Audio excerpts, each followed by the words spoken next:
Hi guys, this is the Heavyweight House of Pain Stixx, and you are listening to the Morecambe Wrestling Podcast. Indeed you are.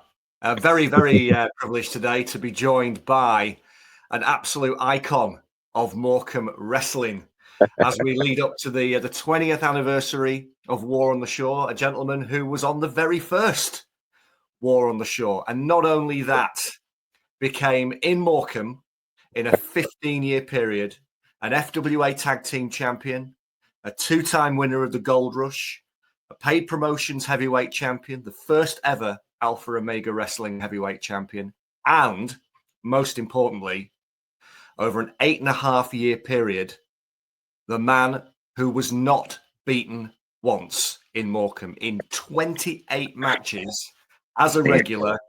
We called it the Stixx Streak.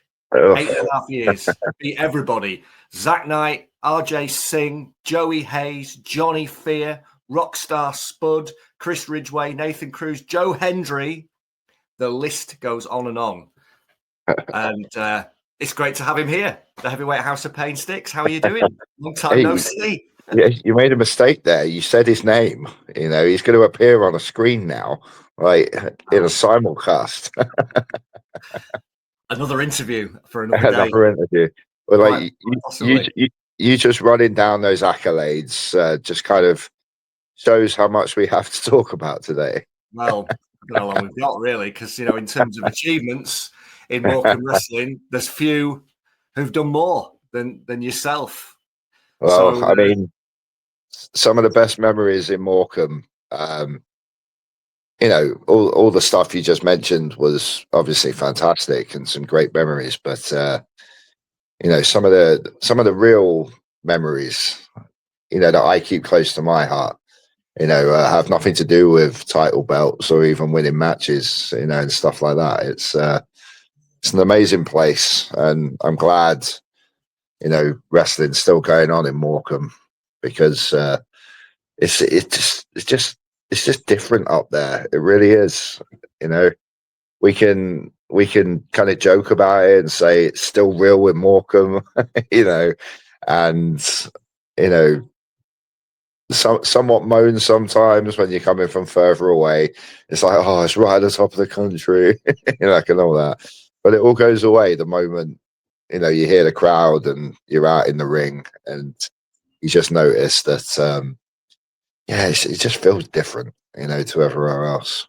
It's great. Yeah, it's good to hear you say that, and that's definitely what we've been exploring on the podcast. So it's great to have you on because we'll talk about some of those memories and matches, and obviously some things that are special to you as well. I want to go back to the very beginning, really, Stixx. And you made your debut in Morecambe at the Dome, the Morecambe Dome, back in the summer of 2004. I love the Dome. Yeah, tell us about the Dome first of all. Let's start with your memories of the Dome.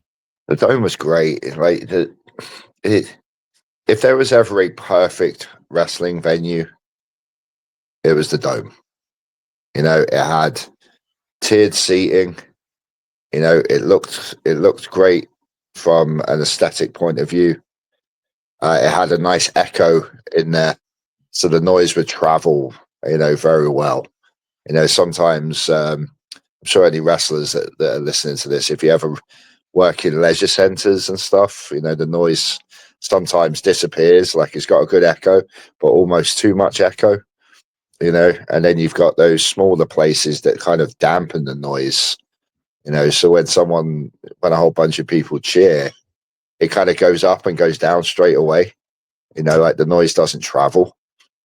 But the Dome, it was just constant, rotation of noise all the way around, and it was right on the seafront. We had some great scenery outside the venue as well, especially in the summer.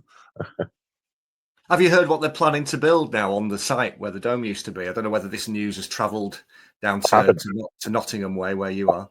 I haven't. What are they planning? You heard of the Eden Project in Cornwall? Yeah. That's the plan. We're going to get our own version of that. Oh, wow. Yeah, we've been to the Eden Project quite a few times. My daughter loves it, the Eden Project. that would give me another reason to visit Morecambe. Brilliant. Come back to Morecambe. And the weird thing is, the design is actually for it to be in 3 domes, so not just one. But we're going to get three domes back on the prom, but full of plants. Wow. Do you think they'll let wrestling back there? Well, I tell you what, they're planning on building a outdoor entertainment arena as part of it. So if there was ever a reason for me to bring back "Welcome to the Jungle" as my entrance music, it'll be the Eden Project in Morecambe. Yeah. That time when you made your debut, Stixx, 2004. So it was for FWA. It was. You're quite new to the wrestling business, I think, at that point. Can you sort of just tell us what your journey was with the FWA in wrestling up to that point? I think by the time that Morecambe match happened, I would have been 2.5 years in. And it's pretty interesting with FWA because when we started, me and RJ Singh mainly, who I wrestled in that Morecambe match in 2004, which was another reason why it was so special, because me and RJ started together. You know, we wrestled on hundreds of tiny shows, you know, in church halls, in working men's clubs, sometimes in venues that would be more equivalent to being called a shed, you know. And then all of a sudden, you know, we turn up at the Morecambe Dome. You know, this was on the wrestling channel at the time, wasn't it? You know, so this is your TV debut. You know, you're wrestling your best friend in wrestling, the person you've wrestled more than anyone in the world, and you have to do well.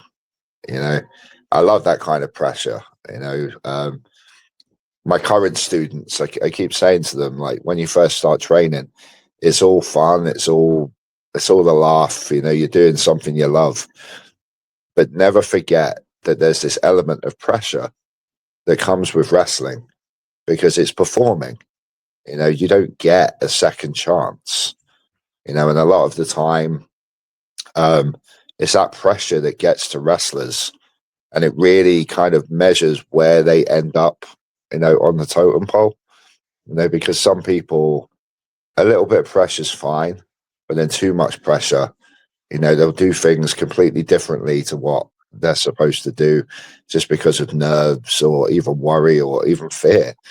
And you realize, okay, those guys, maybe we'll scale them back a little bit. We'll give them smaller roles on the show, you know, and if you handle the pressure well, then you continue to move up, you know. So it really, like, sink or swim is, you know, it's kind of a harsh way of saying it, but it really kind of is in that situation, you know, because if me and RJ had gone out and stunk the place up, then I'm sure, you know, a lot of the boys backstage in the FWA would have just gone, yeah, they're not ready to be here, you know. So when we first started training back in 2001, the FWA hadn't even hit like a certain peak yet. You know, we were just training to be wrestlers. You know, we had our first matches on those smaller FWA shows that they used to do down in London. If you remember, was it what was the school venue? Do you remember that? Was that Harrow? Harrow, that's Harrow right. High School. Yeah, Harrow High School, and then I did my debut in Acton. You know, in the Lights Camera Acton. What a name. Event. But even then, on that show, we had Chris Nowinski over, if you remember, just after his Tough Enough stint. And, you know, even back then, I don't think we even realized what FWA was going to turn into. You know, it was just, oh, I'm having my first match. Oh, I'm having my second match. You know, you're just on this ride. And then all of a sudden you realize when British Uprising 1 got announced, and they're going to bring over Jerry Lynn, and they're going to bring over AJ Styles, who was a relative unknown back then, You know, you had this huge ladder match, you know, between Flash Barker and Jody Flash. You had 1,000 people in attendance, maybe more. And I think at that point, me and RJ looked at each other and just kind of went, yeah, we're not ready to be here yet. You know, maybe we need a bit more practice, a bit more grounding, you know, before we start getting in the same ring as Jerry Lynn, you know, and Drew McDonald and Jody Flash and Flash Barker and Johnny Storm and people like that. But back then, you know, British wrestling, it was a completely different scene. You know, where did we go to get our grounding?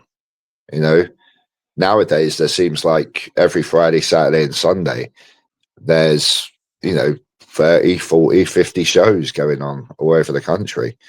You know, back then you'd be lucky to have 2 or 3, you know, and it was a bit of a slog, you know, a bit of a kind of slow moving train. But then, you know, you just kind of take whatever you can get, you know, and luckily for us, that's where we happened to meet a gentleman called Brian Manelli, who was a promoter down in Essex way, who had a small run of holiday camps, and myself, RJ Singh, and the New Breed, Ash and Curve, we turned up and started doing these shows for Brian Manelli, who had a lot of kind of old time friends in the business, and I think a lot of his shows revolved around them, and it gave his smaller shows like an injection of new blood. You know, these enthusiastic youngsters that wanted to go out and half kill themselves in front of small crowds, you know, because we were stupid. You know, so he actually started running more shows because he had this new crop of young wrestlers who were really young and enthusiastic. And that's where we met a gentleman called Mickey West, who is, if you remember, a wrestler called Lee Darren. Yes. It's actually his dad, I believe. And he had a hand in training Lee Darren and Jace the Ace. If you remember, they did that. The chip shot match at yeah.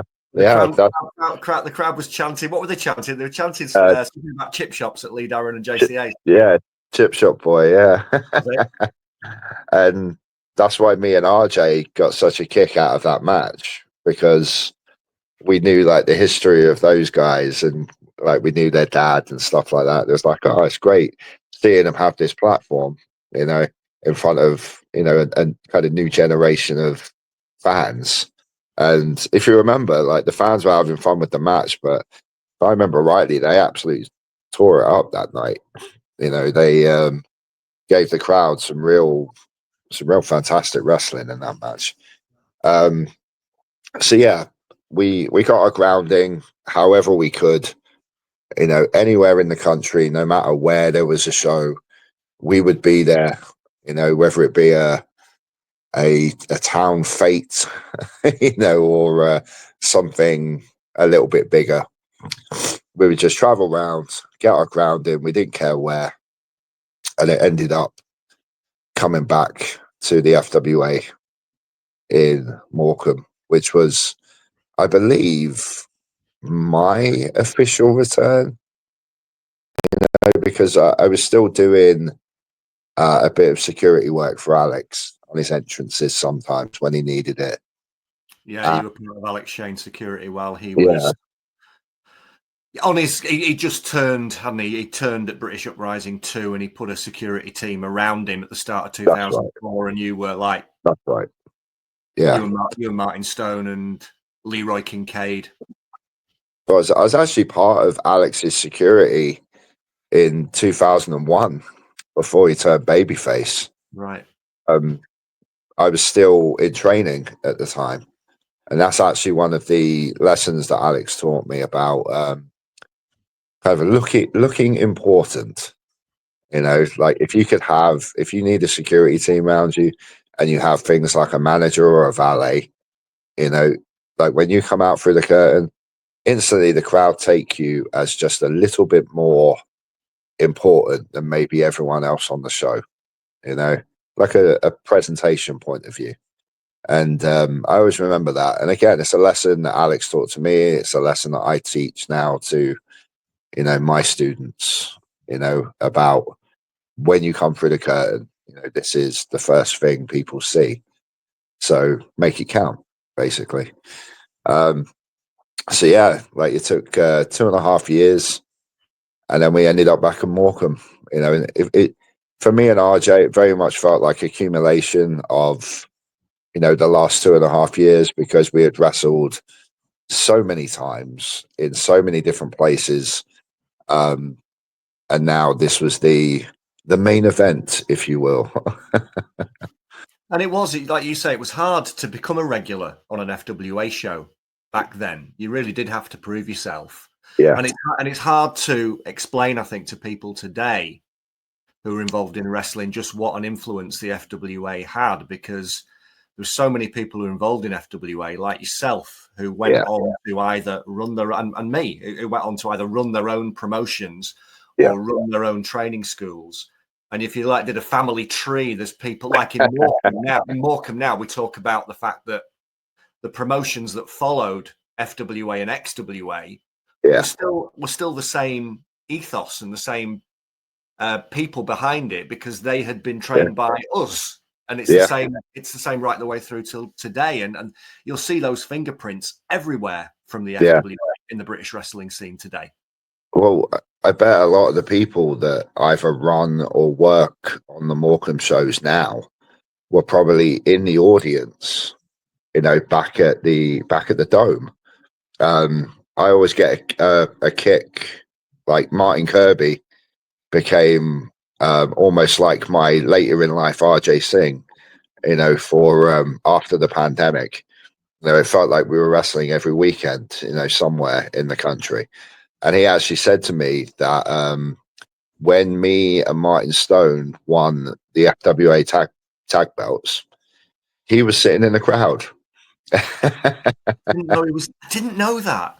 Yeah, that was the Pro Wrestling Noah show as well. So that was a big crowd that night.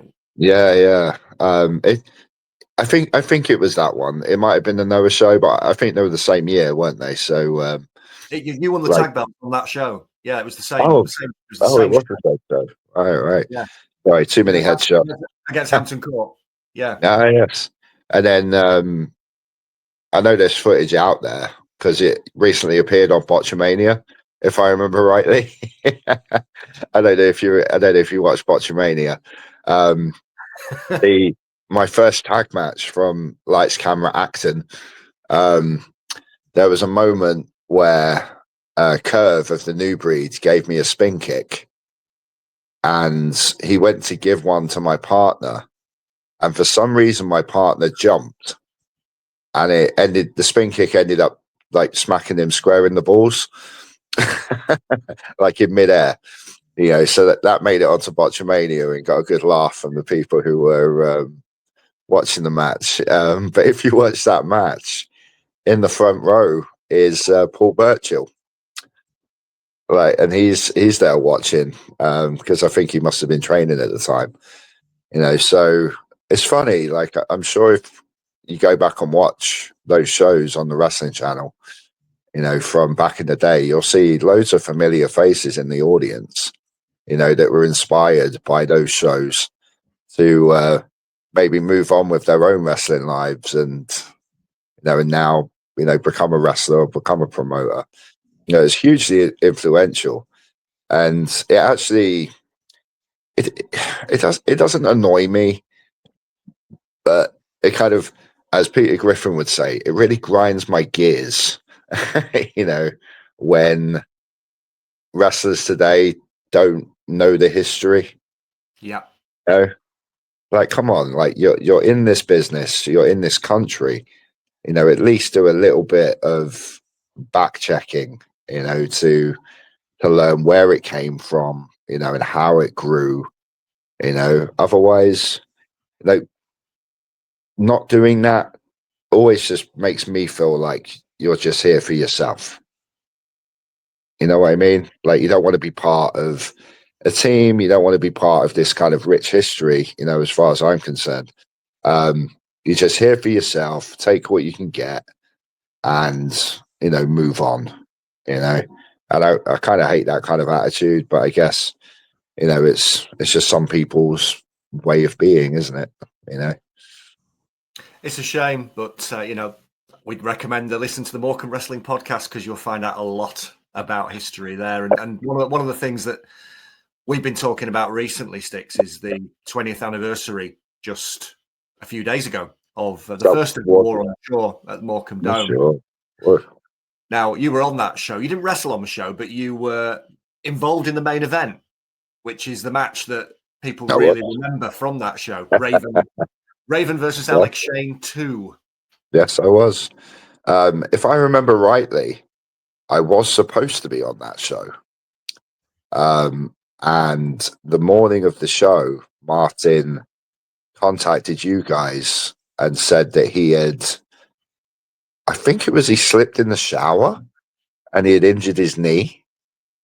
So the tag match that we were set for, which I believe was supposed to be like a little squash match anyway, actually got called off. And just because I didn't know until I had arrived at the venue that this had happened, I got involved in the main just so the journey wasn't a complete waste of time.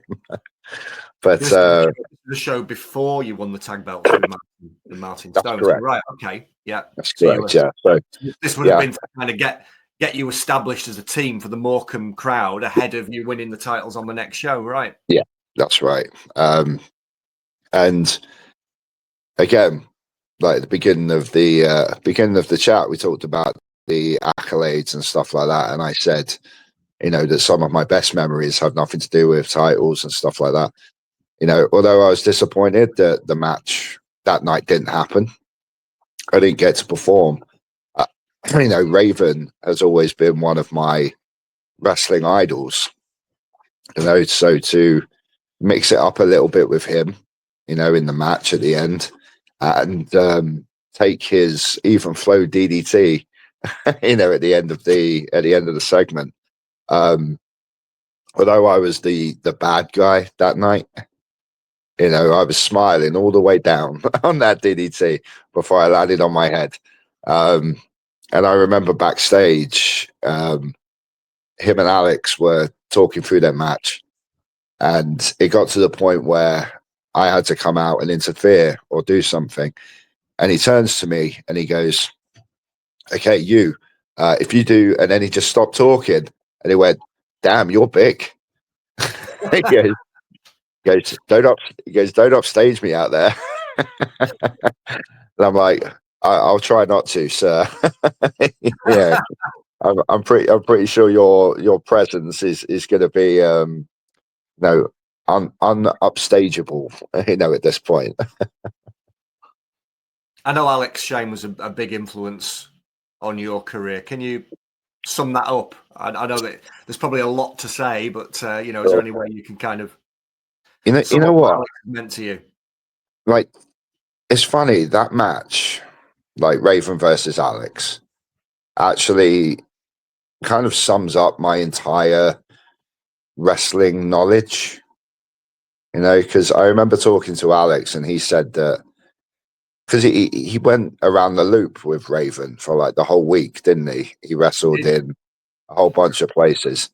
And he said that he learned more in that week than he did in the last 10 years of his wrestling career, you know? And of course, you know, I felt the same when it came to Alex. You know, like he just taught me, even probably without even realizing, you know, he just taught me so much about not just wrestling, but about life as well. You know, he kind of became like a big brother to me. You know, and I'm very aware that Alex is kind of wrestling's equivalent of Marmite. You know, you either love him or you hate him, you know. And I don't think there is any middle ground, you know, when it comes to Alex. But I love the guy to death, you know. He helped train me, him and Dino Scarlo, back in the day. And Alex was, I think, only probably about 4 years older than me at the time. I don't know what inspired him to start a wrestling school, but being in his mid-20s, on a Sunday morning, he'd turn up for training and for teaching, fresh off his night out on a Saturday night, whereas we'd all get an early night, like, oh, got to be fresh for training tomorrow, get an early night, eat well and all that. He'd come in with a girl on his arm, from the night before. And all of a sudden I was like, this guy's my hero, because back then, I was pretty shy. I was pretty reserved. I hadn't really experienced life, because of that, and Alex is the kind of guy that just walks into a room and he just, he, like The Rock used to say, he owns the room. His larger than life kind of presence mixed with, his larger than life, like actual size, it's very kind of awe-inspiring, so I would just listen to every word he says. I would listen, I would take note, I would ask questions, and for him to say that he learned so much from Raven, whilst at the same time I'm learning so much from Alex, that information that Raven passed to Alex is now getting passed to me, so that was a total riot, because oh, Raven told me this. I'm like, oh, okay, so my idol told one of my other idols something. This sounds like something I should pay attention to. So yeah, just getting involved in that match, not just because Raven was one of my favorites, like watching wrestling, but because it involved Alex as well. I wasn't even in the match, I just got involved at the end. But it's one of my favorite memories in wrestling, because it was accumulation of, two of my biggest inspirations, and I just happened to be there. Well, yeah, but it's a memorable moment, and we're talking about it 20 years on. And it was interesting because, like I said, you won the tag titles with Martin Stone on the next show, June of that year. And then you had a couple more matches in 2005. But then for a couple of years, you weren't really involved in Morecambe. And in that time, FWA closed down. We continued in Morecambe as XWA. That's right. When you came back to the Dome at the start of 2008, this was the beginning of this was the beginning, or the seed being planted for the streak, because it was. You came back as Stevie Knight's hired, again, security for, and he threw you into a match with Sam Slam, who he was had issues with at the time. Freakishly strong Sam Slam. Yes, everybody says. Sam Slam beat you, and that was the last time you would lose in Morecambe for 8.5 years. But after that match, you and Stevie, obviously frustrated that he brought you in to do a job and you'd lost, got in your face. You laid out Stevie Knight. The crowd loved it. Yeah. From that moment on, you were no longer a bad guy. And I think you pretty much, had you been a baby face in many places before? No, maybe on the odd little show, because we started doing some local shows in Nottingham, and I'd moved up there at the time, and because I had already taken over the training school, like, it made sense for me to be like a good guy in the local area, to help promote the school and stuff like that, but not on a larger scale, like, at all. Like, I personally, I never thought that I would make a very good babyface, mainly because I guess of the typical kind of wrestling idea, that if you're big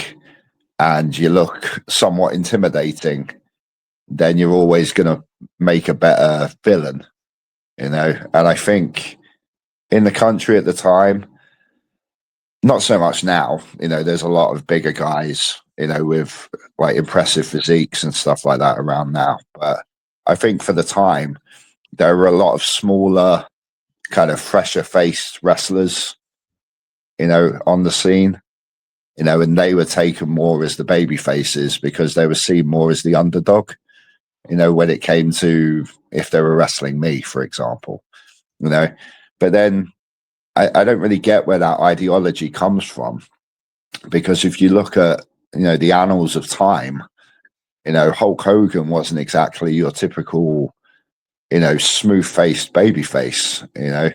Steve Austin, wasn't your typical babyface. Goldberg wasn't your typical babyface. Like they all had this look of a villain, really.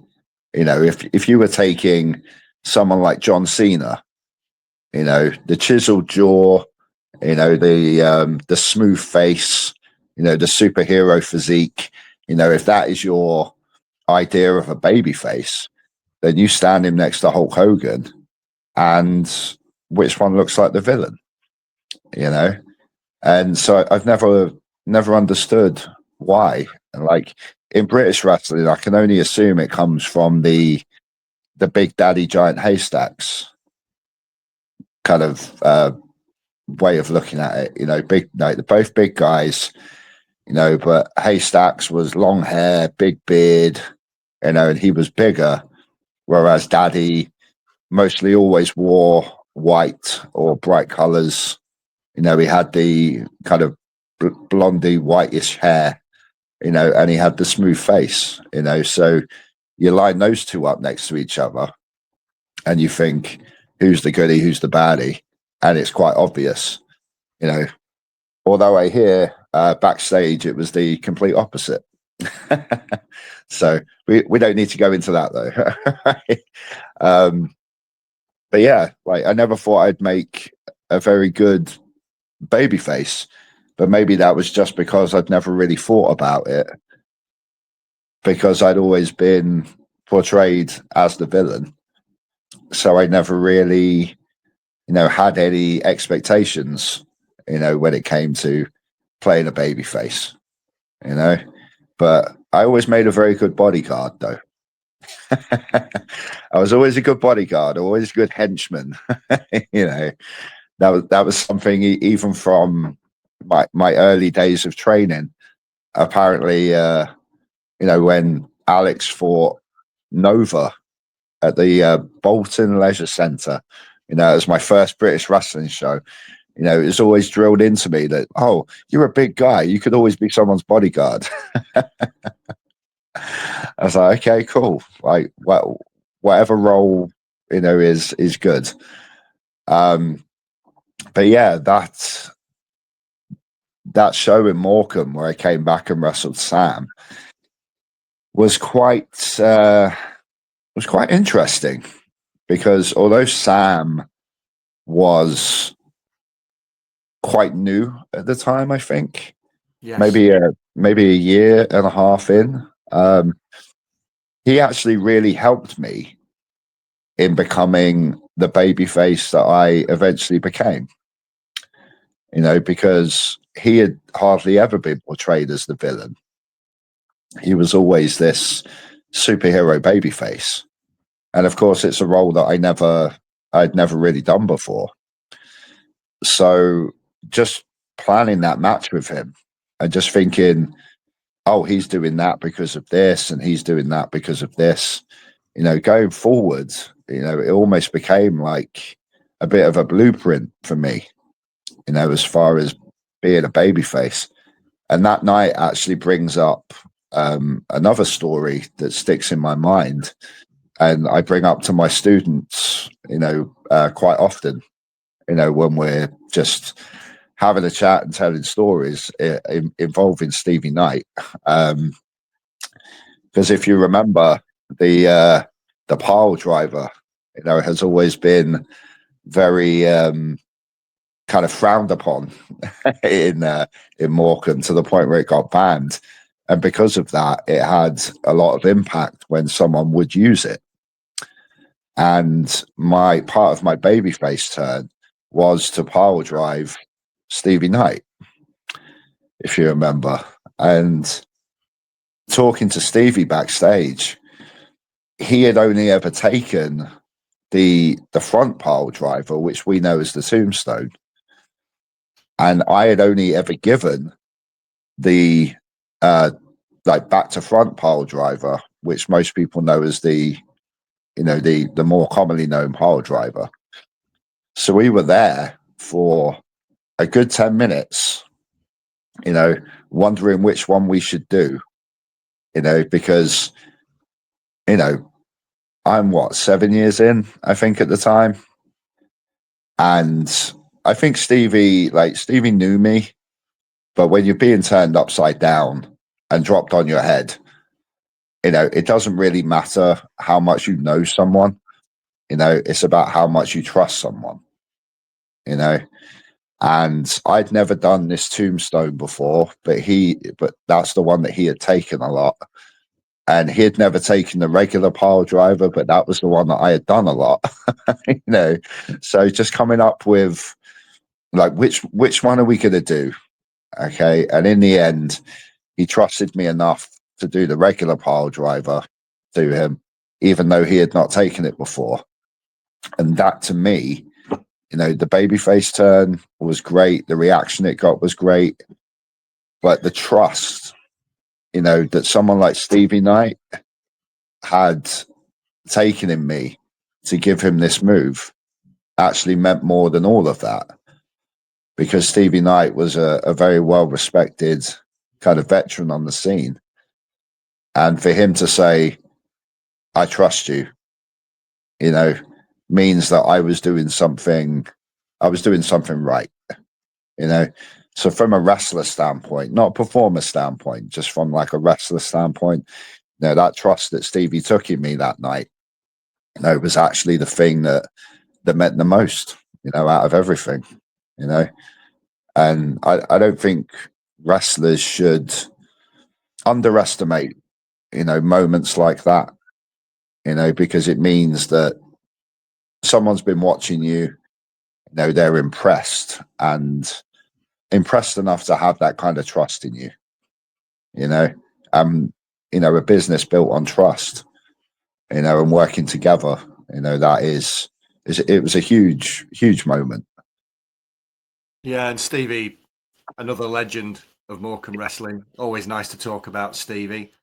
Yeah, I mean, as the promoter, I saw the fact that, you were a guy who was really well liked backstage, and, a very friendly and, warm-hearted person. And I felt that personality needed to come out to the audience, which was the reason really for deciding to make you a babyface. But then you absolutely ran with it, and we had quite a big storyline start in 2008 where your former tag team partner Martin Stone, who had been responsible in storyline the previous year for killing the FWA when he beat Flash Barker in a losing promotion must fold match.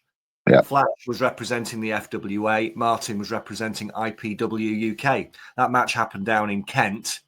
So we thought, let's cross it over into Morecambe. And Martin turns up with his gang, Terry Fraser and Charles Samuels, the Firm, and begins this kind of reign of terror in the fact that XWA shouldn't exist. It's just the FWA carrying on. I killed the FWA. What's going on? And the natural rivalry really would be for you, the newly turned hero of Morecambe, to step up against your former tag team partner, the Interloper. I remember distinctly the unsanctioned match you had that summer, which was incredibly violent. Nearly got us kicked out of the Dome because I sanctioned the use of a lump hammer and we actually got complaints because it was so believable. Wow. Honestly, it was. I remember that I think I ended up getting beaten up, and it was such an intense situation. Yeah. Do you have any memories of that?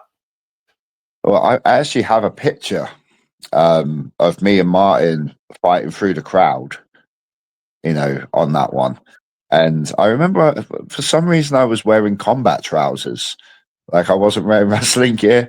Yeah, it was unsanctioned. Yeah, but I think Martin was still wearing his wrestling gear, so maybe I took it a little bit more seriously.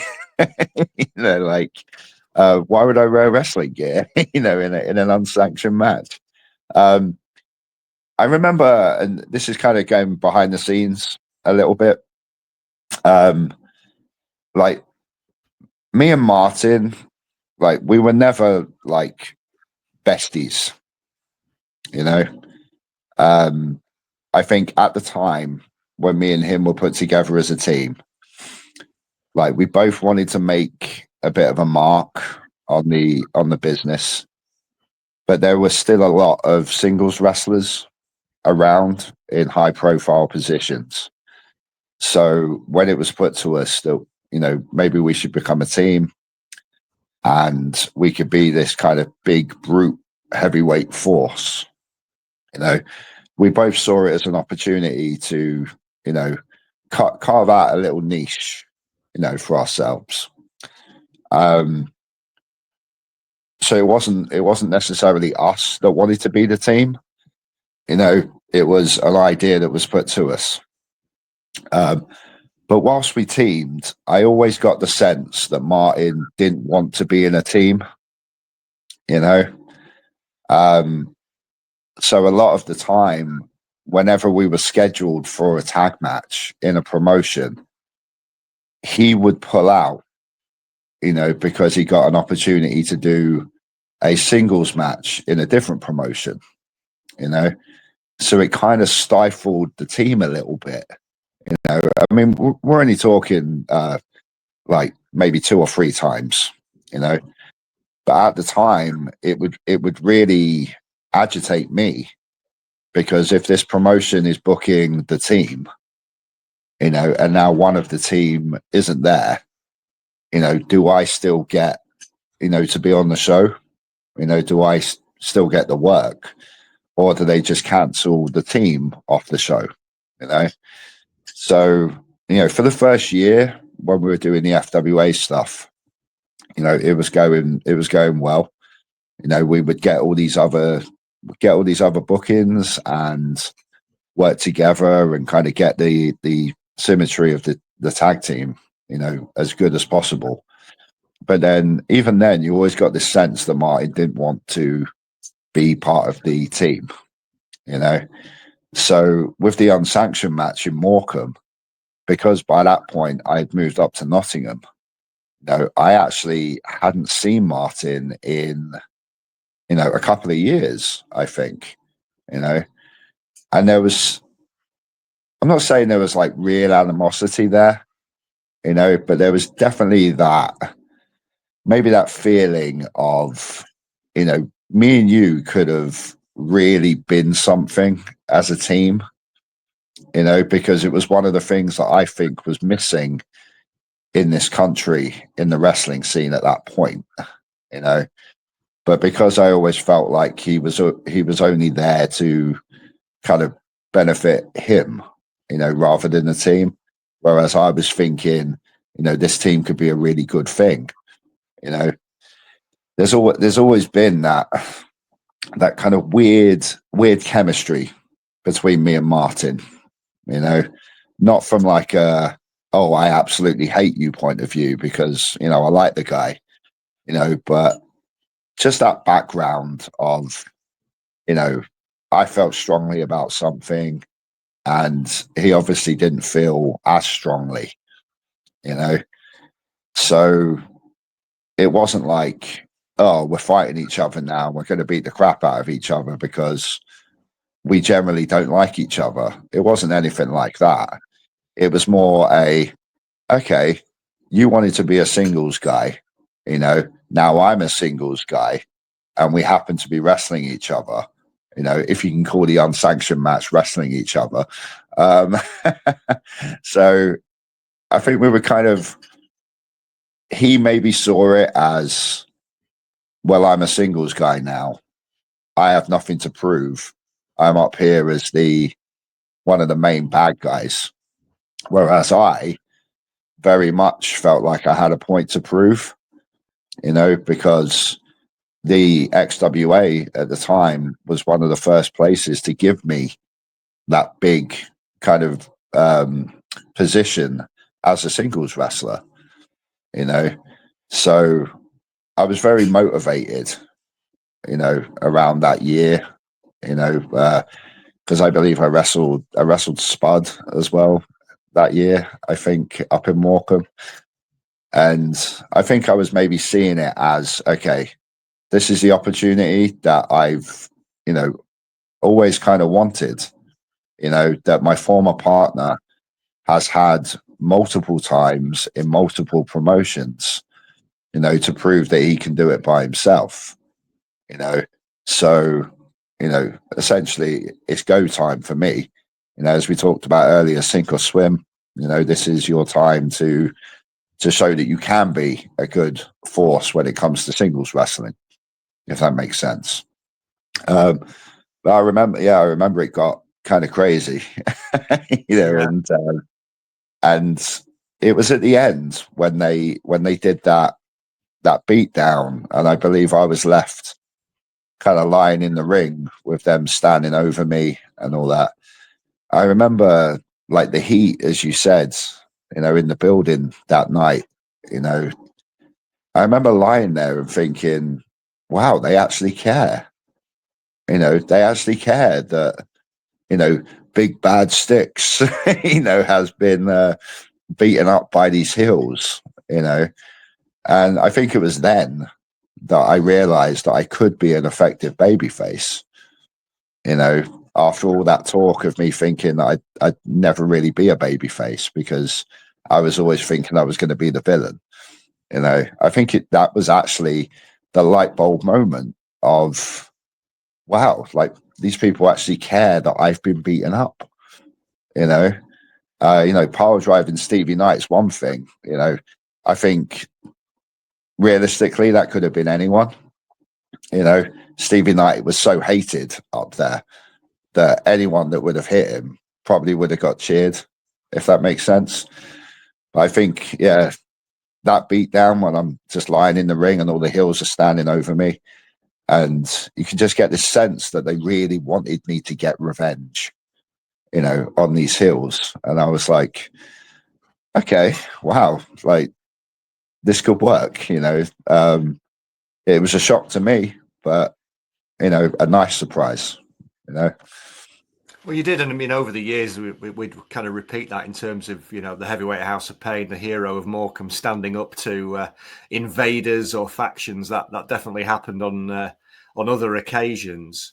The streak continued. I mean, it's an unsanctioned match, so obviously, there's no decision in that one. And then from there, you just keep winning, and you keep winning, and you keep winning. It's quite interesting, actually, because in order to protect the streak, I remember that I'd do things like, I think in 2010, the last show at the Morecambe Dome before they closed it down, you were on that show and you won your match. And then the show was closed with the Rumble. And I think you were kept out of the Rumble because I didn't want you to win the Rumble. I think Johnny Fear was earmarked to win the Rumble. We even kept the streak going by kind of keeping you out of situations where you may have to lose. So even then, 2 years in, the streak was starting to become a thing. When do you remember? I mean, I remember from a storyline perspective, I remember that year Stallion starts talking about the streak, and Team Rockstar. That's right. Talking about wanting to break the streak. And you're probably only about 7 or 8 matches in at that point in a couple of years. But do you remember when you became aware of it being a thing? Well, firstly, I'm glad that you said you kept me out of the Rumble to keep the streak alive, because I don't want people. Yeah, I don't want people thinking that. Well, if I ain't winning, I'm not going in. To be honest, like, I wasn't, because it wasn't like a monthly thing. well, shows were every maybe 3 months. Yeah. Yeah, like maybe 4 or 5 a year, if I remember rightly. It's hard to kind of see that, like, oh, I'm winning again. Oh, I'm winning again. You just kind of turn up, or if you've got some prior knowledge about what you're doing, it just kind of ended up falling that way. So I don't know whether it was a design on your half to have this like undefeated streak start, from the beginning. No, not from the beginning. No, I think it just became. I think it became. I realised probably the previous year. Right. Won every match. Let's make it a thing. Because obviously the Undertaker, the most famous streak in wrestling, was very much alive and kicking at that point with the Undertaker at WrestleMania, and I think obviously that was what it was based on. Yeah. No. It's funny actually. We can probably talk about that a little later. But yeah, I don't think I became aware of it until you guys started referencing it. I was like, oh yeah, I am on a bit of a streak. That's cool. And then every show, I'm thinking, oh, okay, this is where someone's gonna beat me, and it will get some heat for them. And the streak will be finished. And that'll maybe start a rivalry for me, on that end, because they can brag about being the one that broke it and stuff like that, yeah, and it just never happened. No, absolutely not. So we went into the shows moving from the Dome to the Carlton, and you beat Spud, because like I say, Team Rockstar are desperate to try and beat the streak. They can't do it. Yeah. We had the hexagon in the middle, didn't we? After the Carlton shows, you won the Rumble at the Carlton in 2011, and that earned you a title shot against Alex, the Ascension, who was the FWA and the XWA champion. Alex decided not to defend the title, and you ended up wrestling Her Majesty the Queen's Royal Footman, David DeVille. DeVille, yeah. Beat him by but didn't win the title. Yeah, David DeVille is actually someone that I've become quite close with. Really? Yeah, over the last, what would it be, like 15 years or so? Because he lives Sheffield way. Like, we'll always run into each other, and he's such a great guy, David is. He's, I call him a cheeky chappy. And it was very strange back then because, we've talked about the history of me and Alex and how much of a inspiration he was to me, especially in the early days. So that is actually one of my biggest regrets in wrestling. Mine too. Yeah, is not to have that one-on-one match with him, because it would have been so special in Morecambe as well, and the way it was built up. I remember, if I remember rightly, he started to reference that, he was the one that brought me in, and he was putting this kind of evil gang together, and I was the one that was standing up to it, like the setup to the match could not have been more perfect, and even if I had lost and that was where the streak ended, just to have that one-on-one match, with the guy that trained me, I think every wrestler wants, that chance to show the person who trained them how far they've come, if that makes sense. Yeah.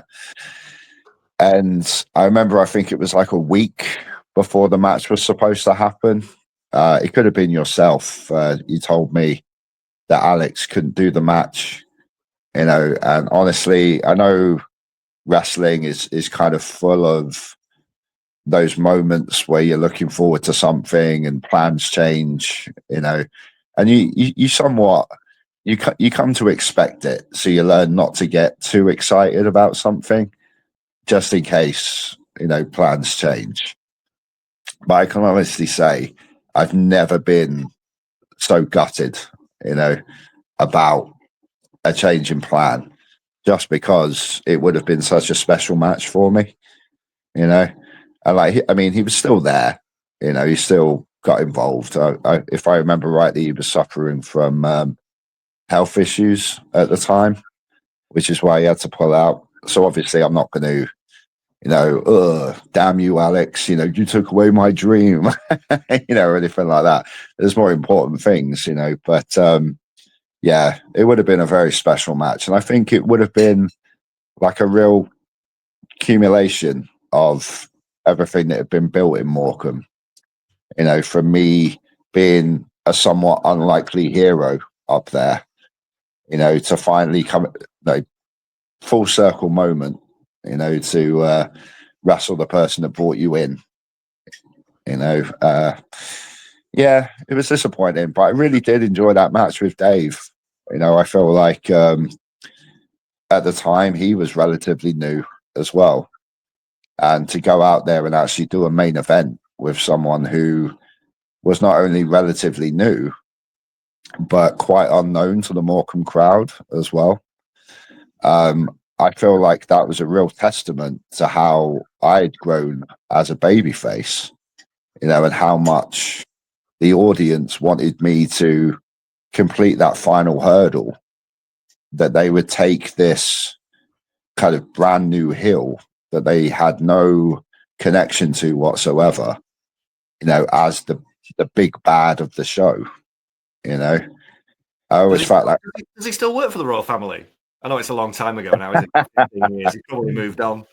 No, he's. I think he's happily married now in Sheffield. I believe he is married to another wrestler's sister. Okay. So yeah, keeping it in the business. He has grown his hair back though, which I always think is really weird. When someone shaves their head for so long, and then the next time you see them, they've got a full head of hair. It really throws you off. That. I wish I could do that, but anyway. Don't we all? Yeah.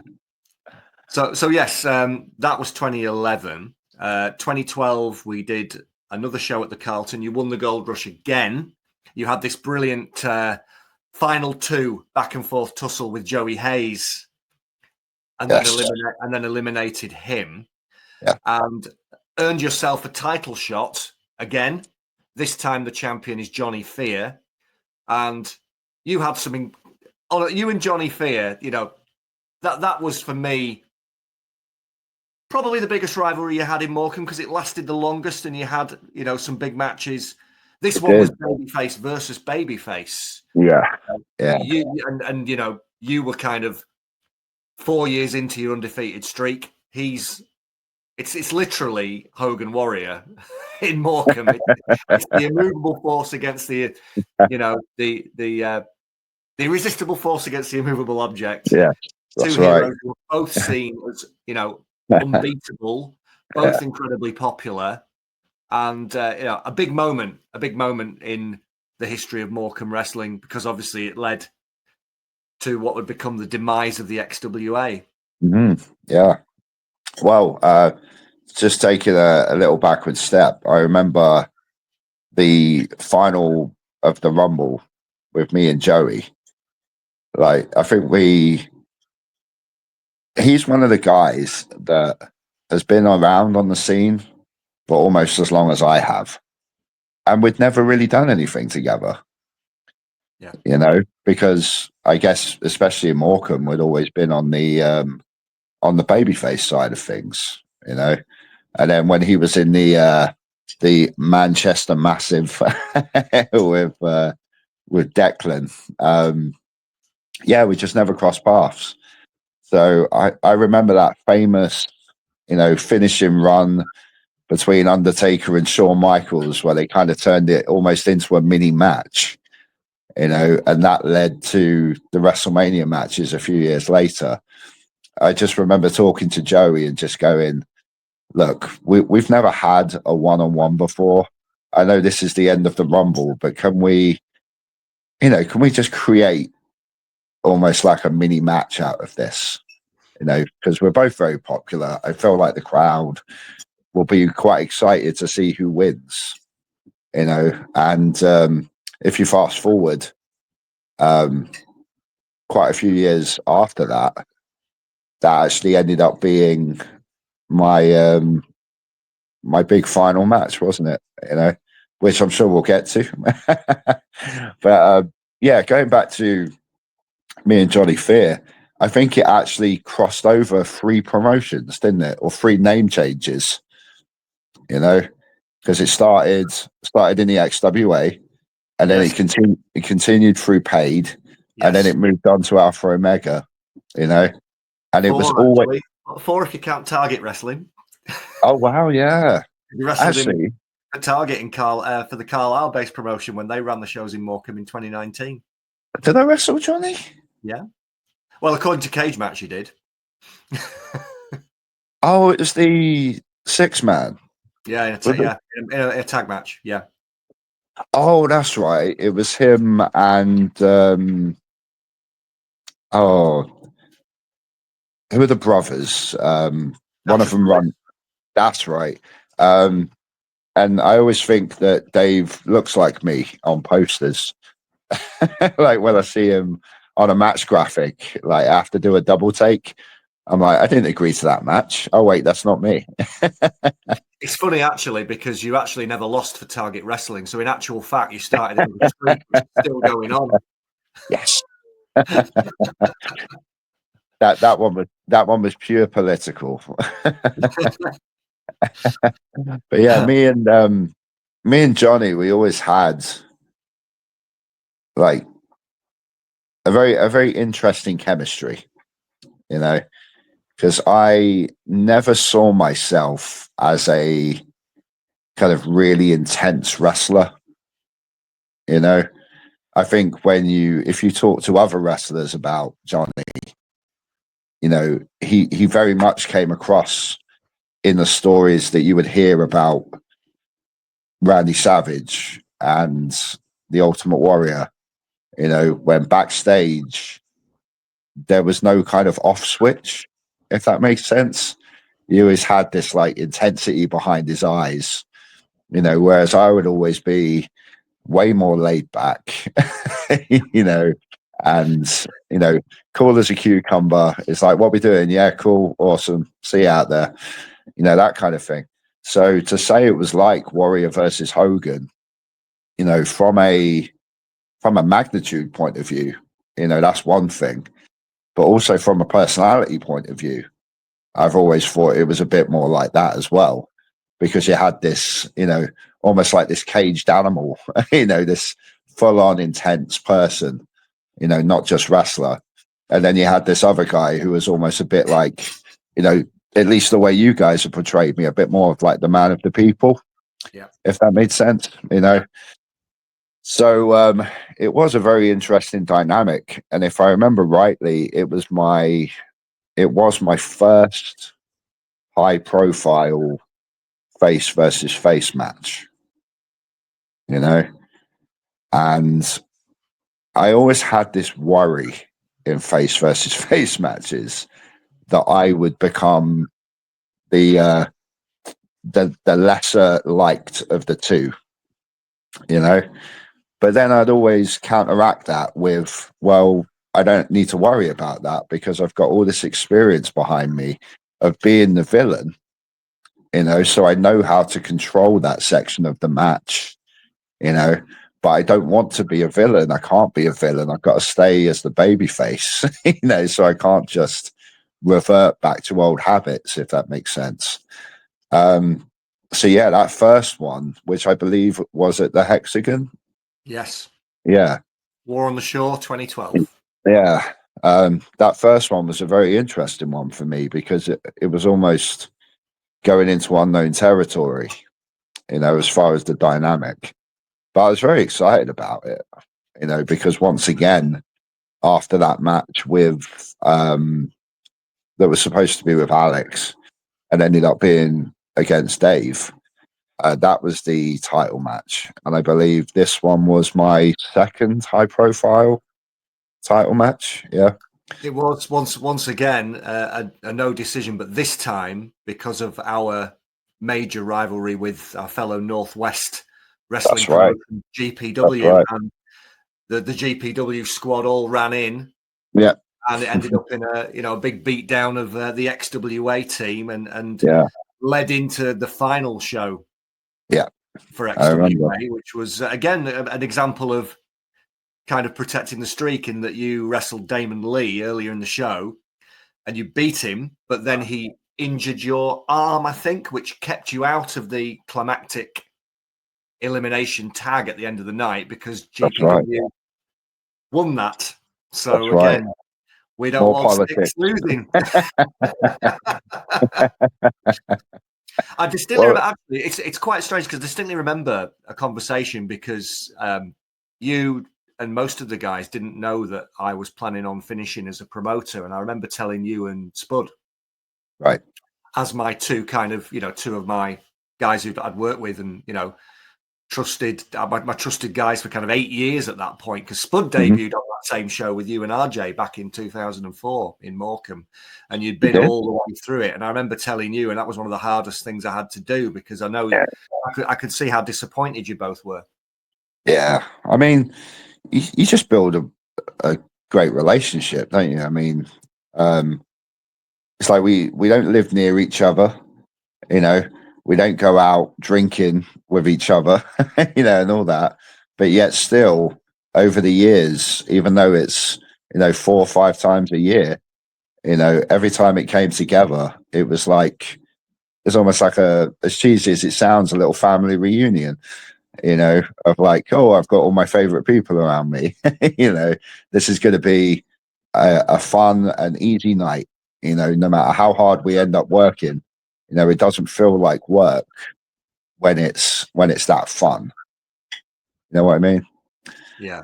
But yeah, I mean, going back to what I was saying about me always thinking that the streak was going to end, that first match with Johnny was the one that I actually truly thought, okay, this is where I take the loss, because I don't know what it was, but I knew that I wasn't getting the belt. So I was like, okay, well, if I'm not getting the belt, that means I'm losing the match, because I don't think I had any knowledge of the GPW thing at the time.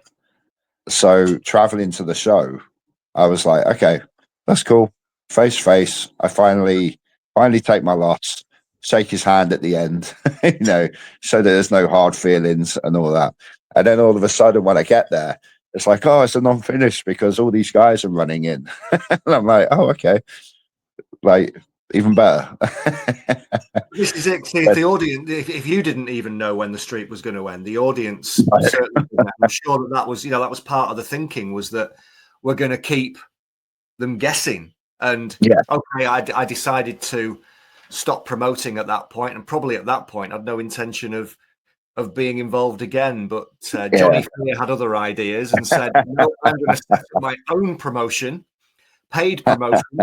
Keep the wrestling going in Morecambe. There was a year break. We came back and you resumed hostilities. Only this time, Johnny Fear is alongside myself, the evil owners, the megalomaniacs who are, dominating the promotion and making the rules up as they go along. You had a match, a multi-man match at the football club, Morecambe Football Club, in 2013, where where this is going. I know exactly what you're going to say. I talk about this story all the time. You talk about the story where you cut the same promo twice because you were legit knocked out in that match, and that was quite. Being serious, that was quite a scary real life situation that night. Well, just rewinding just a smidge to the GPW show.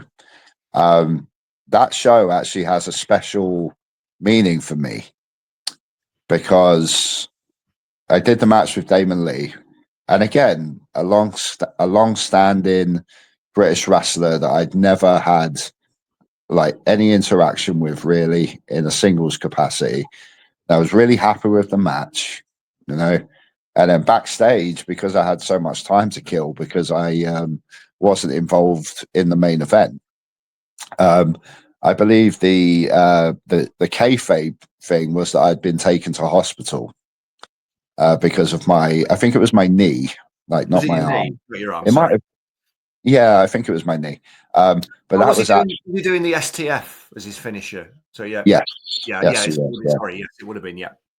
And it was actually that night that backstage I called my now wife, who sat next to me now, and and asked her to officially be my girlfriend.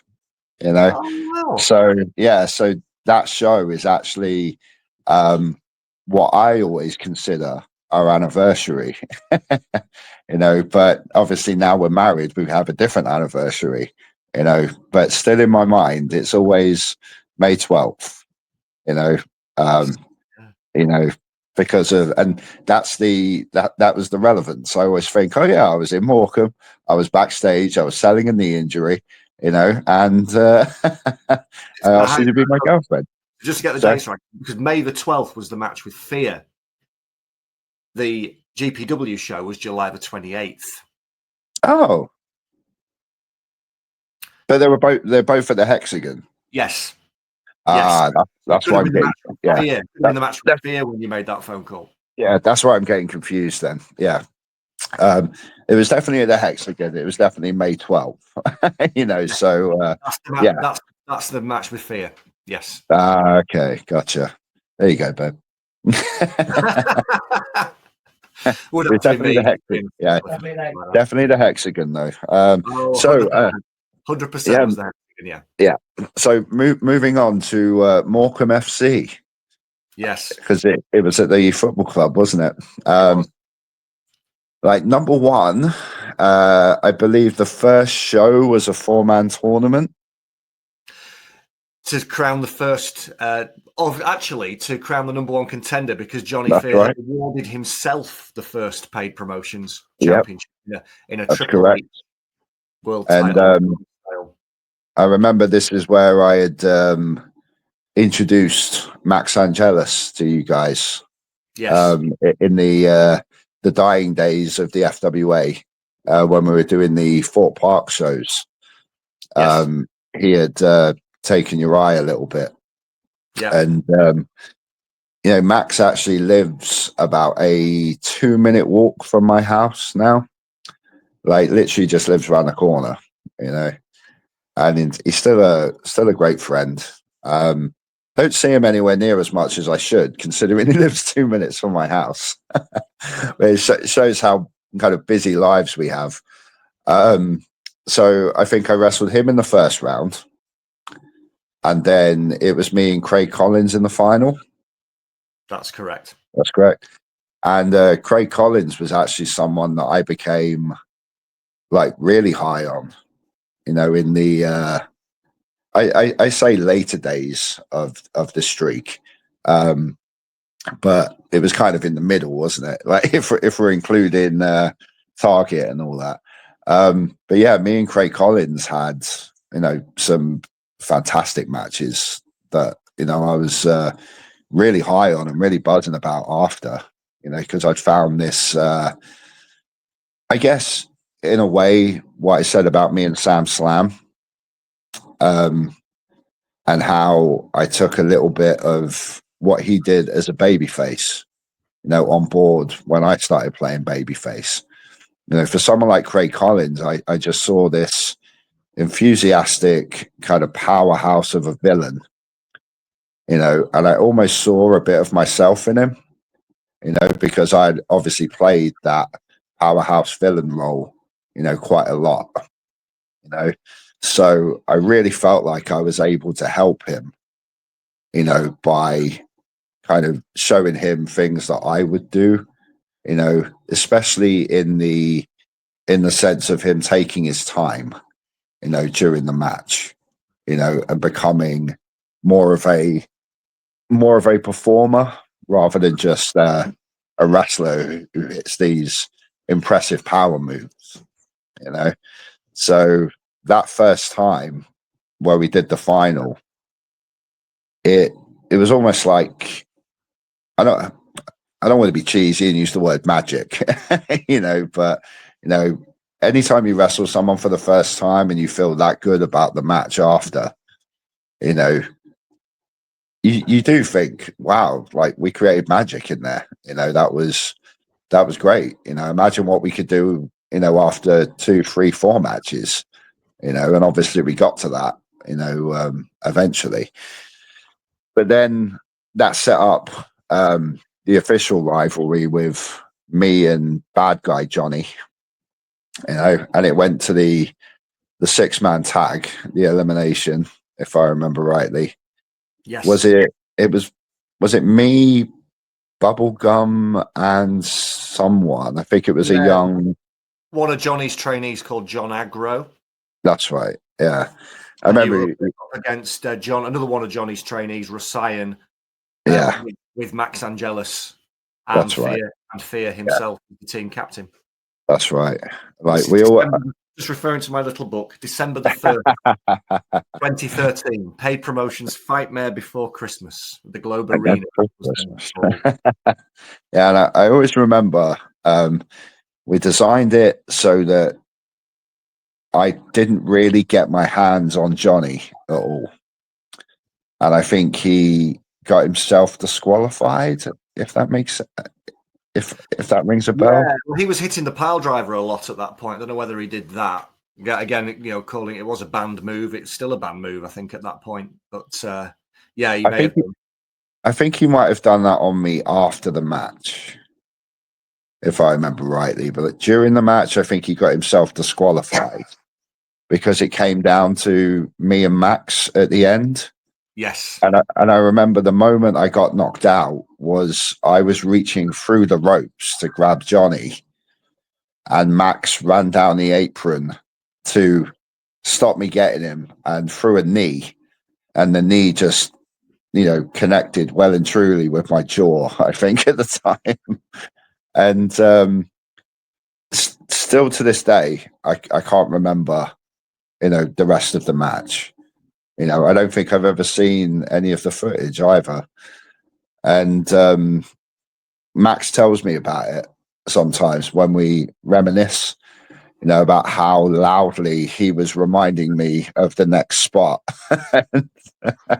trying to be a little less obvious with it, but because he could see I was completely out of it, you know, he would run the ropes and go and just shout, "He's not gonna powerbomb me." You know, and hit the ropes and just jump at me and hope that I heard his incredibly loud call.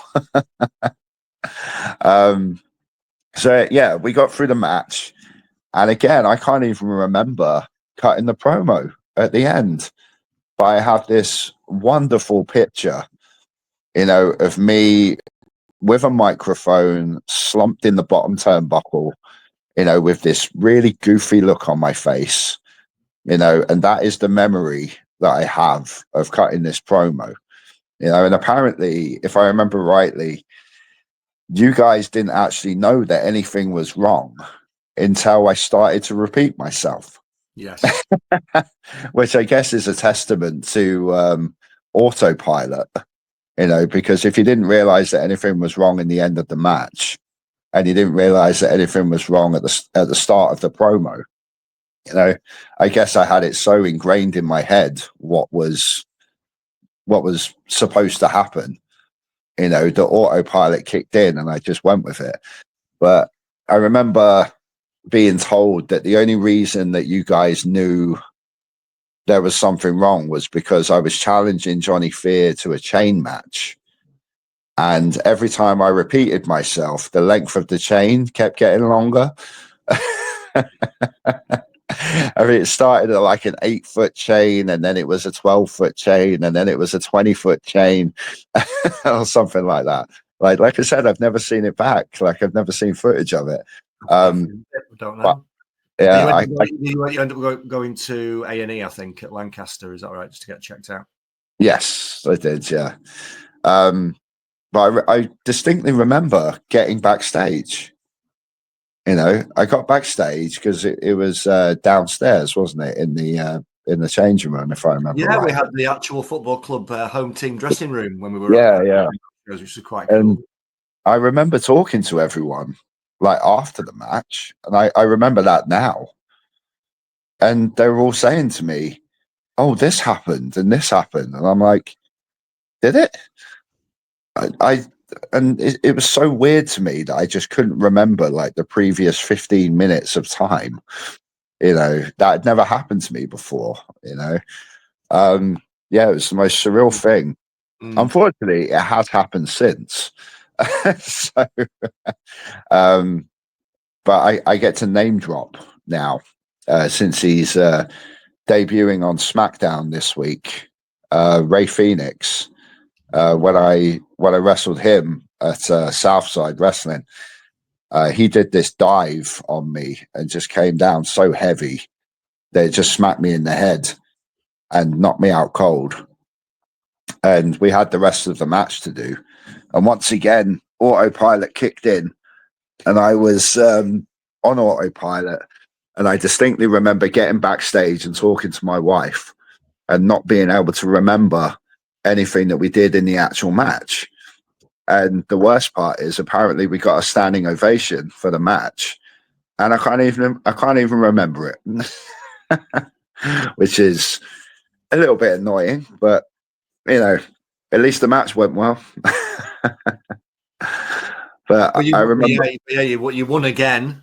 Yes. Despite being knocked out, you won. You beat Max Angelus and won the match, which is testimony to you, really. And we're going to just move forward a little bit to the Winter Gardens shows, because what venue? I know, another amazing venue in Morecambe. Again, a little break. Paid promotions is in storyline still going on, but Johnny Fear in real life has decided the promoting is not for me, and it's been taken over by Charles Nelson Riley and his family initially, who was a referee on the paid promotion shows. And we decided to do this storyline where we're going to change the name of the company, but we're going to do it through the power of the story. And you came in leading this babyface faction of Alpha Omega Wrestling to basically get rid of me initially and my tyrannical hold over paid promotions. You ended up having some amazing matches as the streak continued, and as paid promotions eventually became Alpha Omega Wrestling, with you at the head of it in storyline. What are your memories of that? Well, I remember, again, just rewinding a little bit, that chain match with Johnny Fear never actually came off, did it? Because the date lined too close to Laura being pregnant and being around Labour time. Exactly. Decided to be that far away from home when she could go into Labour probably wouldn't be the best idea. And it was actually Joey Hayes, wasn't it, that took my spot and won the title, I believe. Johnny and won the title. That's right. He did. So another connection with me and Joey. Right. Then, in your absence, Craig Collins beat him for the title. That's right. Become the youngest ever champion in Morecambe wrestling history. So when you returned, Craig Collins was the champion. Yeah, that's right. Well, again, I have a picture of me, Sam Gradwell. Was it? Yeah. Yes. Me, Sam Gradwell, Dave Mastiff, and Ligero, all on the stage, all wearing our T-shirts. And I believe this was the first time that we had all been seen, and this is where the storyline kind of kicked off. Yeah. And we all came out and stormed the ring. And then I think it led to me and Sam No, we did the 8-man tag, didn't we? We did the 8-man tag where I ended up being dumped in the plant pot on the promenade, which we've talked about on the podcast a couple of times because my co-host Mark delights in reminding me about it. He ended up getting carried out, didn't we, by the fans. We made them kick you out the front door. That's correct. Yeah. And then I disappeared for a while, and yeah, that was a great memory. Joe Hendry came in as my mouthpiece, but That's right. That's right. You were finally getting your opportunity at the title. Mm. You had one match against Craig, which ended when Johnny Fear returned. That's right. So again, you didn't win the title, but then I think it was fourth time lucky. Ridgeway was certainly your first match. Yeah. I remember because you guys were very high on him at the time. I remember, and I didn't really know him. He was a very young guy back then. Coming through the ranks, and once again, it was one of those. Okay, big match, big platform, first time wrestling someone.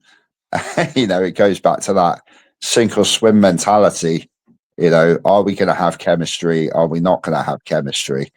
And I believe we did. I remember really enjoying the match. And stylistically, it was very different for me because once again, I guess a bit like the David DeVille match, Ridgeway wasn't incredibly established in Morecambe. I think he was kind of being billed more as like a dangerous up and comer, but because, and this is actually something we referenced earlier when comparing the streak to, the famous Undertaker streak. I remember in those later years, I kind of felt, I know like the level that it's on, it was very special to me. It was very special to Morecambe, but comparing it to a WrestleMania streak, that's watched by millions, So whenever I bring it up, like, I don't want to come across like, well, I had a streak as important as Undertaker's, where's my credit, No. We're just doing what every good wrestling promoter and wrestler should do. Of course. We're selling ourselves, and we are, we're picking ourselves up because, if we believe it's special and important, and if we do that, then then the fans will. Yeah. But I remember in those later years, starting to understand the pressure that Undertaker probably would have been under every WrestleMania. Okay. Because it stopped being about keeping the streak strong, and it started to be about every match convincing the crowd that this was going to be the one. Yeah. And again, on the grander stage of WrestleMania, that's probably even more pressure, But I just remember every match became less about what I'm getting in, and more about, what the heel can do to me, to make him look more and more dangerous each time. I remember I had a match with Nathan Cruz, at the Winter Gardens, and from an offense point of view, I think it was about 80-20. I think he absolutely ruined me that night, in the eyes of the crowd, because we both said, if we have a 50-50 match, then the drama isn't there, like, to convince the crowd that this streak is going to end. I'm going to have to be on defense like a lot of the match, to truly kind of grip them into the drama, that this might be the one, where it all ends, So I remember, the last few years up in Morecambe, I felt like I took a pasting every match that I had, just to convince the audience that I was going to lose, and in a way I felt a bit like later day Hogan, before he moved to WCW, because the whole Hulk up routine, became a little bit cliche, you know. And if you go back and watch Hogan's matches from that era, you know, he was just selling and selling and selling and selling, you know, the whole time before he ended up getting this big power up at the end. And I remember taking a bit of inspiration from that, because once again, we had a story to tell and we had to tell that story.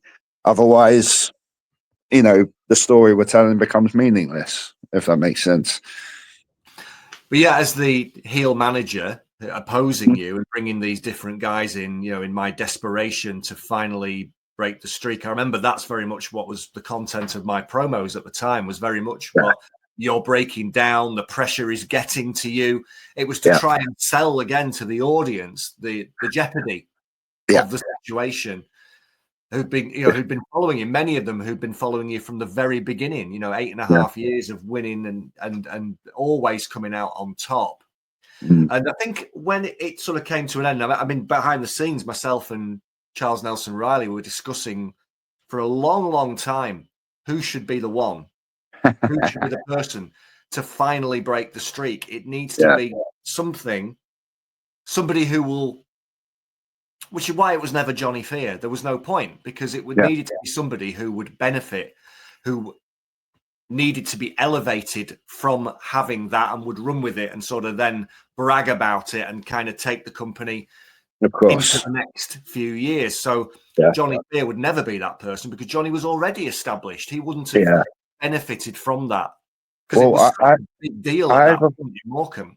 Yeah, I ever thought it should be whoever you guys wanted to be the next villain, the next top villain, or the baby face that you wanted to take my place. Yeah. If that makes sense. And I feel like that time where I told you guys that I was going to step away. Yeah, because you said you were going to retire, didn't you? Yeah. That's right, yeah. I believe I actually requested that final match against Joey in the Winter Gardens. It was my my goodbye match, my swan song, so to speak. And before you guys put the story together, I wanted to lose to Joey, because he had always been the one, going back to that chain match. No, he'd always been the one, and even further back to the end of that Rumble, he'd always kind of been seen as like the second baby face in Morecambe. And I feel like it would have been his kind of crowning, you know, to become the main guy, if that makes sense, you know.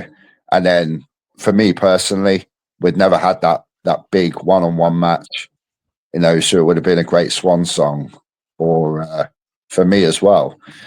And I actually think that goes down as one of my favorite matches, you know, between me and Joey, because by that time I feel like I had somewhat mastered the face versus face match. You know, after the first one being Johnny Fear at the Hexagon. And me and Joey, I remember we absolutely tore it down that night. You know, like what a fun match, you know. At the time, you know, I was thinking it was going to finish on that, you know, so I felt like I really put my heart and soul into that match, you know, and for it to end the way that it did was, yeah, as far as the fans are concerned, like kind of the lowest way that it could possibly end, you know, but in a good way, because, you know, I felt like during the match we portrayed Joey as like the next top babyface, but then through the finish we created the next top heel as well. Yeah, and that was what we felt, is that during those 2 years at the Winter Gardens, while you'd been, you know, taking on all comers as the big hero, as the champion, as the, you know, the defender of Alpha Omega Wrestling, the guy who got rid of me, and, you know, who was fighting me at every turn and beating all the top heels.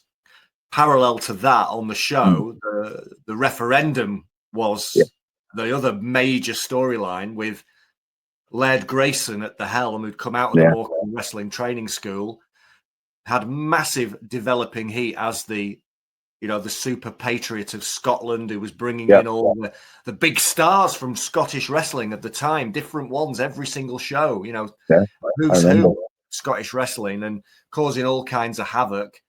Organically, really was that next top heel in waiting, and we felt he's the perfect guy to screw you out of your beloved, you know, much coveted streak, and that's exactly what happened. And he cashed in his opportunity to win the title, caused a disqualification, hit you 3 times with his finisher to finally put you down and become the Alpha Omega Wrestling champion. How did you feel about that? How did you feel about the choice of Grayson? Couldn't just be one finisher, could it? Not after 8.5 years. No. They wouldn't have believed that. Absolutely not. So how did you feel about the choice of Grayson as the man to finally beat the well, to be honest, like I really wanted it to be Joey, you know, just because I knew Joey a lot more. You know, we'd had these kind of cool special moments in Morecambe already, you know, and I felt like I said before, it was either going to be the next heel that you wanted to be the top guy, or the baby face that was essentially going to take my place and fill the role on the show that I would fill. So at the time, I remember thinking, like, you know, I really wanted to be Joey in like that big sportsman-like ending, you know, where you do the big handshake and the big hug, you know, and you pass the torch, so to speak. And I think the only reason that I wanted that was because every other match had been this kind of fierce bad guy, you know, coming in to try and kill the streak, you know. So it would end on a more kind of poetic way, if that makes sense. And plus, because I didn't know Grayson that well, so I kind of felt like Joey had earned it, so to speak, you know. But then at the same time, you know, wrestling is always about, you know, not just going out on your back, so to speak, you know, but it always is, okay, the wheel is going to keep spinning when you leave. You know, it should always be about who's doing what once you step away. You know, it should never be about, I want this perfect ending for me, because ultimately when I step away, for a lack of better term, like, I don't matter anymore. You know, I'm not there. You know, I'm not the one doing the work and trying to build a story. You know, so by losing it to Grayson still gave Joey something to go after, you know. So I feel like it was the right move. Definitely from a heat perspective, it definitely worked, because I remember lying there after that third finisher, you know, and listening to the count. And when that hand struck 3, you know, there was I don't think they even booed. I think it was more like silence, you know, almost like, no way, like that actually happened, you know. And when you can silence a crowd, you know, that had been so rowdy before that, you know, into shock, you know, it's never a bad thing, you know. Like, silence out of boredom is obviously a really bad thing. But, you know, silence out of pure disbelief, you know, because then it's silent for a little bit and then it turns to boos, you know, when they suddenly realize what's happened, you know, and realization hits them. So again, I feel like, you know, as far as a moment, you know, we created something really special that night, you know, and the fact that it came off the back of one of my favorite matches as well, just makes the whole scenario pretty perfect, to be honest. And the great thing is once you'd gone, Grayson did absolutely run with it. We put in that 3 count. We actually inserted the footage of that 3 count into his entrance video. So, you lived on, and the fact that he'd beaten you and obviously he did what we wanted. He rubbed that into the audience's face every chance he got, that he was the one that beat the Stixx Streak. And he ended up holding that title for 18 months. And, before losing it to the next big baby face, Ryan Hunter. And that sort of led into the phase of where we're at now. So it was very much part of the piece of the puzzle, and, a very memorable moment in Morecambe Wrestling history. Tremendous.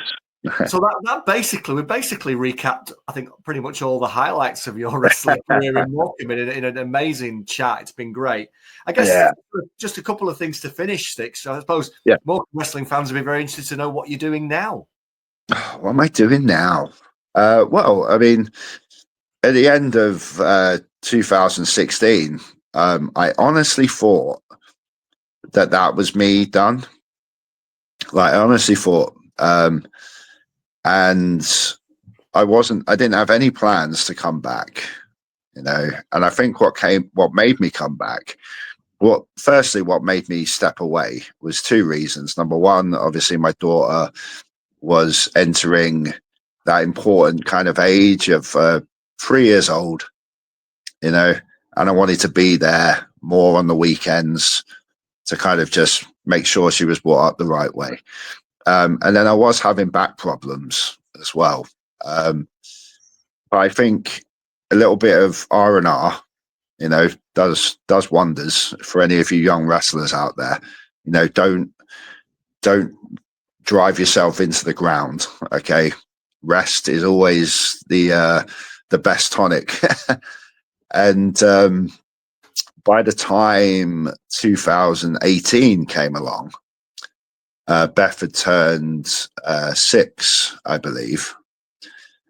And she actually started to say to me, like, that she'd really like to see me wrestle. Why don't you wrestle anymore? You should wrestle, And I was like, okay. You don't have to tell me twice. And I remember at the time, and this is what I joke about with Johnny Storm a lot, that I must have the worst luck in wrestling. All right. So from 2001 to 2016, I have this completely uninterrupted 15-year run, where I don't have to take any time out due to injury. Maybe I missed 1 or 2 shows, but no like lengthy time out. I was seen as one of the top guys in the country, And the moment I step away, NXT UK and the World of Sport thing come along. I was just like, what are the odds? Because if I had still been on the scene, I'd like to think that I would have been a part of at least one of them, considering my back catalogue, and my kind of overall look as a wrestler, from a presentation point of view. So I was there thinking, how could I have missed that? Like the one time, I walk away. But I was talking to RJ, and he mentioned that Alex had a big role in the World of Sport tapings. So I rang him, not to come back to wrestling as a wrestler, but to come back as somewhat of an agent, and help out with whatever needs helping out.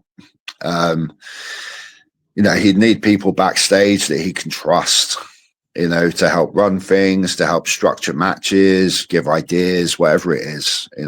I felt like, because I've been a long time teacher by that point, that I could very much get involved in that side of things. And after a 2-hour conversation with Alex, I was suddenly a wrestler again. All right. but not because of the world of sport things. He basically put it into my head that if the world of sport stuff and the NXT UK stuff really takes off, then who is going to be on the scene to help the new people, like the new faces coming through, and give them that experience, because he knew that I didn't want to kind of really damage my back again, with a hard schedule, or be away from the family that much, as much as we hate to say it, it is a young man's game, being on the road.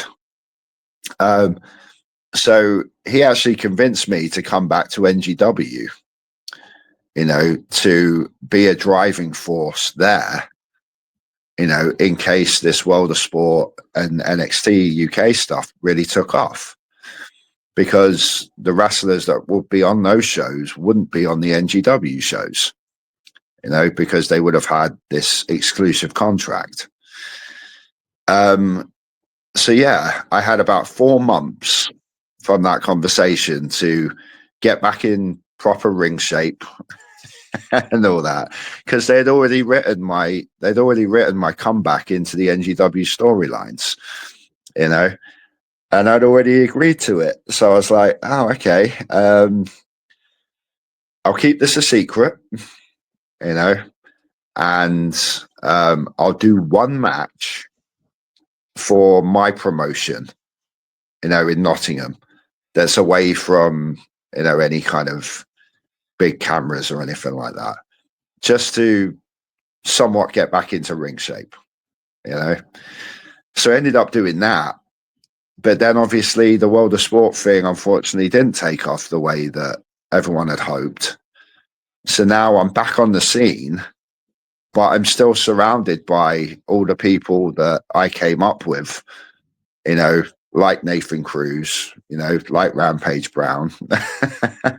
And part of me is thinking, well, what am I doing here now then? Am I just kind of taking up space, or am I, because I'm not really teaching anyone. These guys don't need my help, as good as it is to be back and on the scene.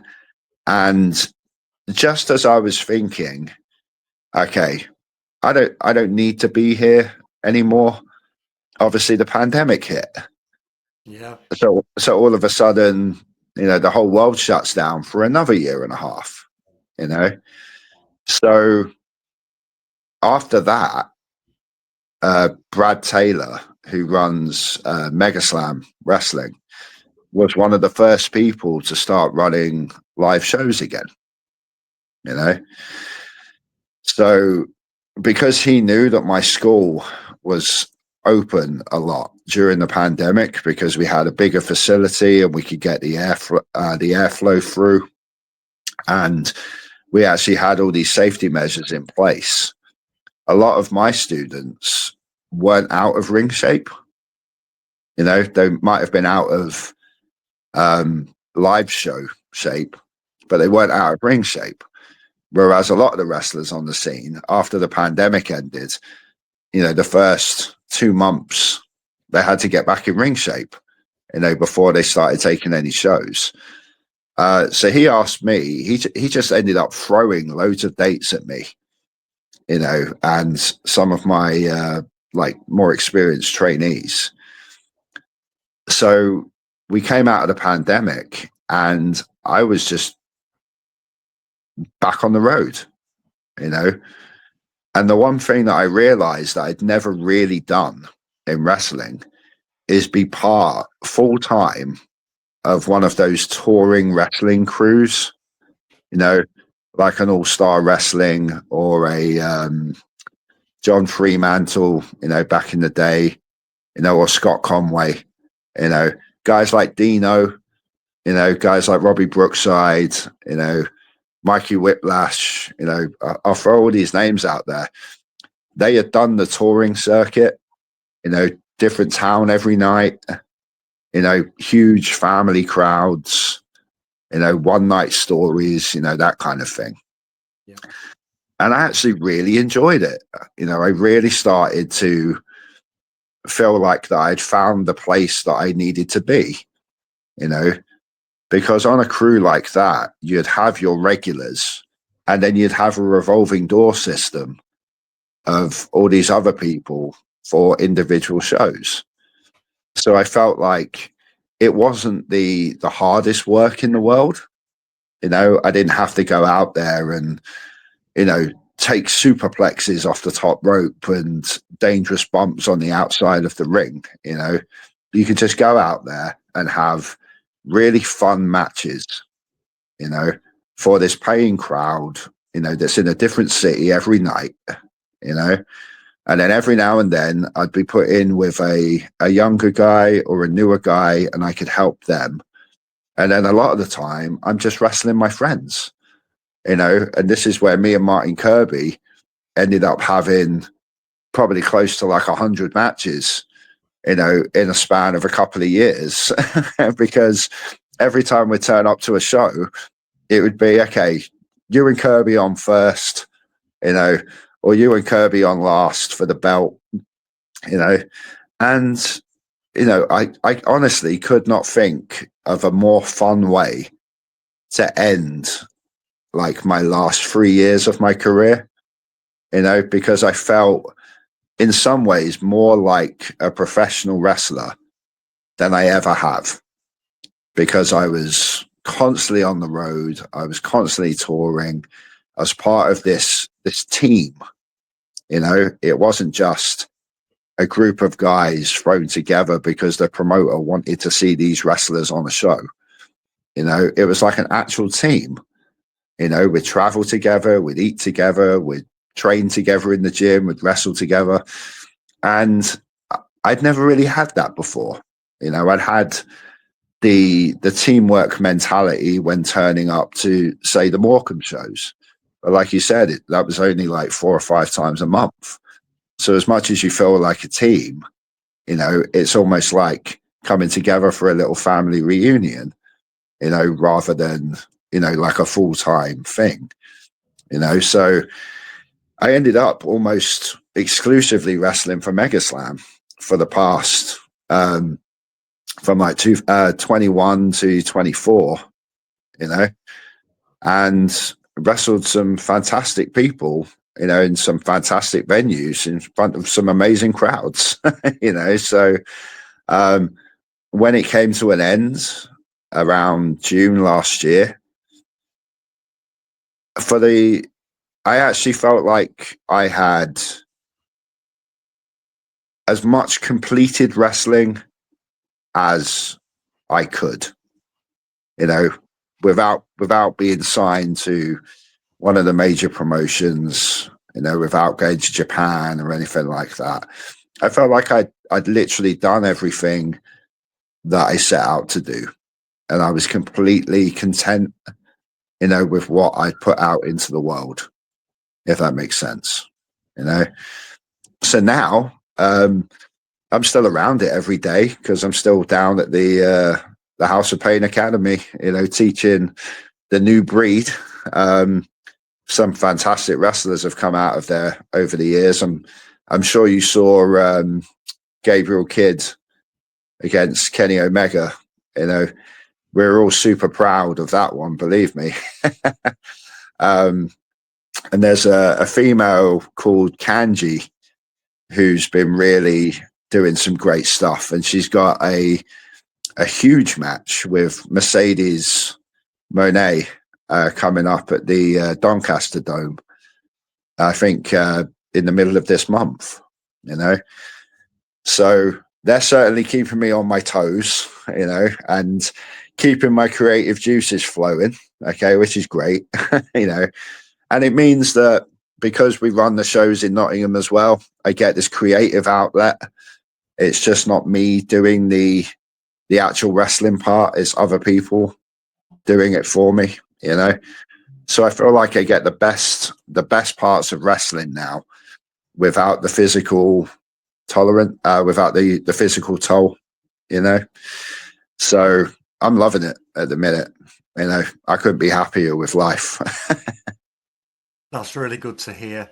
And, you know, couldn't happen to a nicer guy, Oh, Stixx, thank as you. well, which, you know, it's really good to hear, and how well things are going, and been brilliant to reminisce with you over the past couple of hours here on the Morecambe Wrestling podcast. And Yeah, it's going to be it's been really great. fascinating listen for people. I mean, I would love to see you back in Morecambe at some point, even just to say hello to the crowd. You know what? Yeah, I would love to do something in Morecambe. I really would. Okay. I don't know what I could do, you know.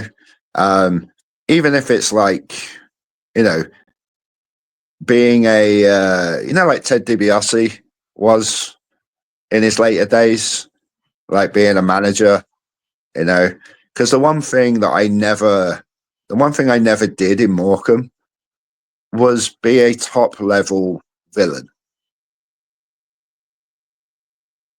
you know. So I feel like I could put together like a stable of bad guys, you know, and be quite an effective force in that sense. You know, I could take all of these accolades and all of this kind of prestige that I've built in Morecambe and turn it around like they should be treating me like royalty. You know, not I'm happy to be here anymore. You know, I'm a Morecambe wrestling legend, and you should treat me as such. You know, Wow. yeah. I mean, Of you. yeah. Well, I mean, it would certainly be a different twist on a story, wouldn't it? You know, and dare I say, it'll be the biggest heel turn since John Cena. All right. I was going to ask you to finish with a message for the Morecambe fans. I don't know whether I want to do that now, but but obviously we've got this 20th anniversary show coming up on April the 12th, and you know, to sort of finish Stixx. Yeah. Any message for the fans of Morecambe? Absolutely. Like until that moment happens, you know, we are still on very good terms. You know, you have provided me with so many memories over the years, so many great memories. Okay, very few bad memories. Okay, when it comes to Morecambe wrestling. Okay, so essentially, thank you for your support. You know, and thank you for giving me, you know, the kind of things that will stay with me for the rest of my life. Well, thank you, Stixx. No worries. You know, it's great to catch up with you, my friend. And yeah, you too, man. Thank you so much for spending the time going down Morecambe Wrestling here on the Morecambe Wrestling podcast. Wicked. It's been great.